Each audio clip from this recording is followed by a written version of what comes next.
ప్రతి షాప్‌కి CC cam బెట్టుకోవాలి. ఇళ్ళ దగ్గర గూడా సాధ్యమైనంత వరకు సీసీ క్యామ్స్ పెట్టుకోండి. అపార్ట్‌మెంట్లు మస్ట్‌గా పెట్టుకోండి అంటూ పోలీసులు గత కొన్నేళ్ల నుండి సూచించడంతో అనేక మంది సీసీ క్యామ్స్ పెట్టారు. సీసీ క్యామ్స్ ఎక్కువగా విదేశాల తయారీనే ఉన్నాయి. ఇప్పుడు వాటికి చెక్ పడబోతోంది. భద్రతా ప్రమాణాల దృష్ట్యా చైనాకు చెందిన పలు ప్రముఖ సీసీటీవీ కెమెరా బ్రాండ్లు వాటి అనుబంధ సాఫ్ట్‌వేర్ మీద నిషేధం విధించాలని కేంద్ర ప్రభుత్వం భావిస్తోంది.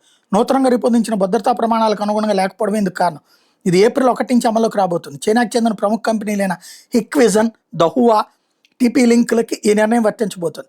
భద్రతా ప్రమాణాల విషయం మీద కేంద్ర ప్రభుత్వం నూతనంగా రూపొందించిన standardisation, testing and quality certification నిబంధనలు ఏప్రిల్ నుంచి అమల్లోకి రాబోతున్నాయి. దేశంలో సీసీటీవీ కెమెరాలు, వీడియో నిఘా పరికరాలు విక్రయించాలంటే ఎన్టీక్యూసీ కింద అనుమతులు పొందడం తప్పనిసరి. ఇది అన్ని రకాల బ్రాండ్లకు కూడా వర్తిస్తుంది. చైనాకు చెందిన ఈ 3 కంపెనీలతో పాటు చైనాలో తయారైన చిప్సెట్స్ను ఉపయోగించి ఇతర పరికరాలకు కూడా ధృవీకరణ పత్రాలు మంజూరు చేసేందుకు సంబంధిత అధికారులు నిరాకరించారు. దేశంలో విక్రయించేందుకు ఎన్టీక్యూసీ ధృవీకరణ పత్రం తప్పనిసరి కావడంతో అవి లేని కారణంగా 3 చైనా కంపెనీల ఉత్పత్తులు అమ్మకాలు నిలిచిపోతున్నాయి. సీసీటీవీ కెమెరాల రంగంలో ఇంతవరకు చైనా ఉత్పత్తులే రాజ్యమేలే. మార్కెట్లో 3వ వంతు అవే ఉండేవి. వీటి స్థానాన్ని భారతీయ బ్రాండ్లైన సిపి ప్లస్, క్యూబో, మ్యాట్రిక్స్ వంటివి భర్తీ చేయబోతున్నాయి.